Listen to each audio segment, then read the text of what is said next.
வணக்கம் அன்பு மக்களே. இந்த பதிவில் நாம் பார்க்க இருப்பது மீனத்தில் புதன் பகவான் உதயமாகிறார். மீனத்தில் புதன் உயர்வில் கும்பம் மீனம் ஆகிய 2 ராசியின் சாதக பாதக பலன்களை பற்றி பார்ப்போம். மீனத்தில் புதன் உதயம் என்பது ஜாதகரின் புத்திசாலித்தனம், கற்றல் மற்றும் கைவினைத்திறன் ஆகியவற்றுக்கான கிரகமாக புதன் போற்றப்படுகிறார். இதை தொடங்குவதற்கு முன் புதன் கிரகம் மற்றும் மீனத்தில் அவர் எழுச்சியை பற்றி கொஞ்சம் தெரிந்து கொள்வோம். சோதிட சாஸ்திரத்தில் கால உயர்வு என்பது உதயமாகும் ராசியின் தன்மையை பொறுத்து இருக்கிறது. இங்கு நீண்ட சஞ்சாரம் மீனராசியில் புதன் உதயமாகும் நிகழ்வு நடக்கிறது. எழுச்சி என்பது இந்த சூழலை நாம் கருத்தில் கொள்ளக்கூடியது ஏற்றம் தரும் ஒரு நிலையாகும். இங்கு மீனத்தில் புதன் நீசமாக இருப்பதால் வலுவிழந்திருப்பதாலும் அவர் தற்சமயம் உயர்ந்து சிறிது பலம் பெறுவதாலும் கணிசமான பலம் பெற்று ராசி மக்களை காக்கிறார்.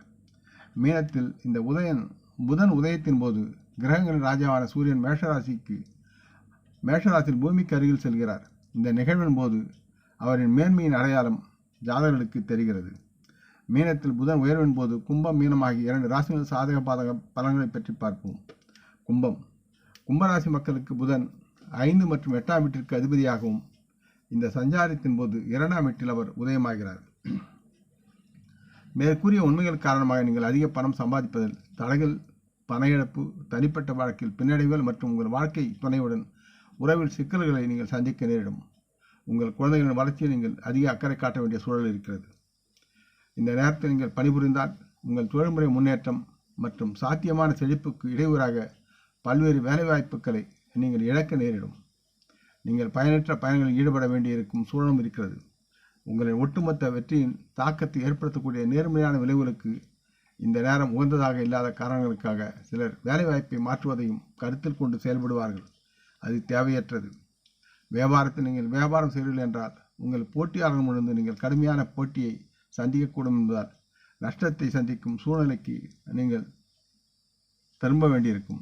அதிக லாபத்தை பெற உங்களின் வணிக உத்திகளை நீங்கள் மாற்றி யோசிக்க வேண்டும்.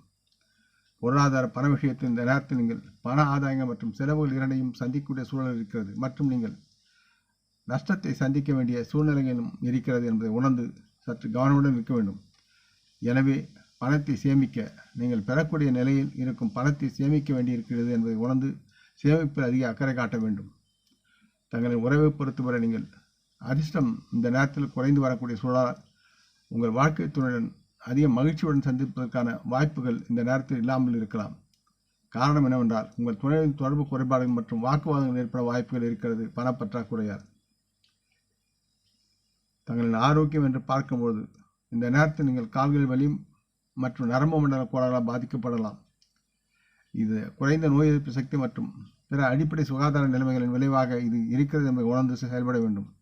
இந்த நேரத்தில் உங்கள் பார்வையை சரிபார்க்கவும் நீங்கள் வலியுறுத்த வேண்டும். முடிந்தவரை நல்ல மருத்துவரை கலந்து ஆலோசனை பெற்று அதற்குண்டான சிகிச்சைகளை எடுத்துக்கொள்வது மிகவும் நன்மையாக இருக்கும். பரிகாரம்: முடிந்தவரை நவகிரக கோயில் சென்று சனீஸ்வரனை வணங்கி வருவதும் தினம் காக்கைக்கு உணவு அளிப்பதும் மிகுந்த முக்கியமாக இருக்கிறது. அடுத்து மீனராசி மக்களுக்கு புதன் 4 மற்றும் 7வது வீட்டின் அதிபதியாக இருக்கிறார். இந்த சஞ்சாரத்தின் போது அவர் முதல் வீட்டில் உதயமாகிறார், அதாவது மீன வீட்டில் உதயமாகிறார். இதுகாலம் அவர் நீசமாக இருந்த உங்கள் வீட்டில் அவர் சிறிது பலம் பெற்று உதயமாகிறார். மேற்கூறிய உண்மைகளின் காரணமாக உங்கள் வாழ்க்கை துணையுடனான உங்கள் உறவை வடிவமைப்பதிலும் குடும்ப பிரச்சனைகளை தீர்ப்பதிலும் நீங்கள் கவனம் செலுத்த வேண்டியிருக்கிறது. நேர்மறையான குறிப்பில் நீங்கள் சொத்தை வாங்குவதில் முதலீடு செய்து அதில் வெற்றி பெறக்கூடிய சூழலும் இருக்கிறது. நீங்கள் வியாபாரத்தில் இருந்தால் மீனத்தில் இந்த புதன் உதயத்தின் போது நீங்கள் வெற்றியை அனுபவிக்கலாம். தொழில் ரீதியாக நீங்கள் ஒரு வேலையில் இருந்தால் மற்றும் வேலை செய்தால் நீங்கள் சுமூகமான வெற்றியை சந்திக்கும் நிலையில் இருப்பீர்கள் மற்றும் வேலையில் நல்ல முடிவுகளை பெற்று நலமுடன் வாழ்வீர்கள். இந்த காலகட்டத்தில் நீங்கள் செய்யும் கடின உழைப்புக்கு நீங்கள் உங்கள் பதவி உயர்வு வாய்ப்புகளையும் சம்பள உயர்வு வாய்ப்புகளையும் பெறலாம். நீங்கள் அதிக வேலைகளை சந்திக்க நேரலாம். பயணம் மற்றும் அத்தகைய பயணங்களால் நல்லதொரு ஆதாயங்களையும் அதிசயங்களையும் செய்து நல்ல பலனை பெறக்கூடிய சூழலும் இருக்கிறது. வணிகத்தில் உங்களது திறன்கள் மற்றும் பகுப்பாய்வு திறன்கள் மூலம் நீங்கள் நல்ல லாபத்தை பெறுவதற்குண்டான சூழல் இருக்கிறது. இந்த காலகட்டத்தில் நீங்கள் பொருளாதாரத்தில் உச்சத்தை அடையவும் வியாபாரத்தில் உச்சத்தை அடையவும் உங்களை வழிநடத்தக்கூடிய தன்மையில் நுட்ப அறிவு உங்களை தேடி வரும். நீங்கள் பங்குதார கூட்டாண்மையில் இருப்பதால் உங்கள் வணிக கூட்டாளர்களிடமிருந்து முழு ஆதரவை பெறுவதற்குண்டான சூழலும் இருக்கிறது. இத்தகைய ஆதரவு உங்கள் வணிக முன்னேற்றம் தொடர்பாக ஒரு நல்ல அடையாளத்தை உங்களுக்கு கொடுக்கும். பொருளாதார நிதி ரீதியாக மீனத்தில் புதன் உதயமாகும் போது உங்கள் ஊதியத்தை உயர்த்த வாய்ப்பு உள்ளது. முதலீடுகள் மூலமாகவோ அல்லது எதிர்பாராத மூலங்களிலிருந்தோ நீங்கள் பண ஆதாயத்தை பெறுவதற்குண்டான சூழலும் இருக்கிறது. கூடுதலாக நீங்கள் அதிக பணத்தை சேமிக்க முடியும். தங்களின் உறவு முறையில் உங்கள் வாழ்க்கை துணையுடன் நல்ல உறவுகளை குவிப்பதற்கு, நல்ல பிணைப்பை பெறுவதற்கும் நீங்கள் ஒரு நிலையில் இருக்கின்றீர்கள். நீங்கள் ஒரு உறவில் புதியதாக உணரலாம் மற்றும் அதில் மகிழ்ச்சியை நீங்கள் பராமரிக்கலாம். யாவும் உங்களுக்கு நன்மையாக இருக்கும். இந்த காலகட்டத்தில் உங்களுக்கு பெரிய உடல்நலக் கவலைகள், பிரச்சனைகள் ஏதும் இருக்காது. சிறியதான தலைவலி மற்றும் தோல் பிரச்சனை போன்ற சிறிய உடல்நல கஷ்டங்களுக்கு நீங்கள் உள்ளாகலாம். ஆகவே சற்று எச்சரிக்கையாக இருந்து நீங்கள் உங்களை பாதுகாத்துக் கொள்ள வேண்டும் என்று கேட்டுக்கொள்கிறேன். முடிந்தவரை காலை எழுந்தவுடன் சூரிய பகவானை வரவேற்று அவரை வந்தனம் செய்யுங்கள். வாரம் ஒரு முறை வியாழக்கிழமை அன்று பக்கத்தில் உள்ள சிவன் கோயில் என்று தட்சாமூர்த்தியை வணங்கி ஓம் குருவே நமக என்று வணங்கி வருவதும் 20 முறை உச்சரிப்பதும் உங்களுடைய மனதில் உள்ள உண்மைகளும் தைரியமும் மேலே ஓங்கும். நீங்கள் நலமுடன் வாழ்வீர்கள். இந்த பதிவை நீங்கள் விரும்பி இருப்பீர்கள் என்று நம்புகிறேன்.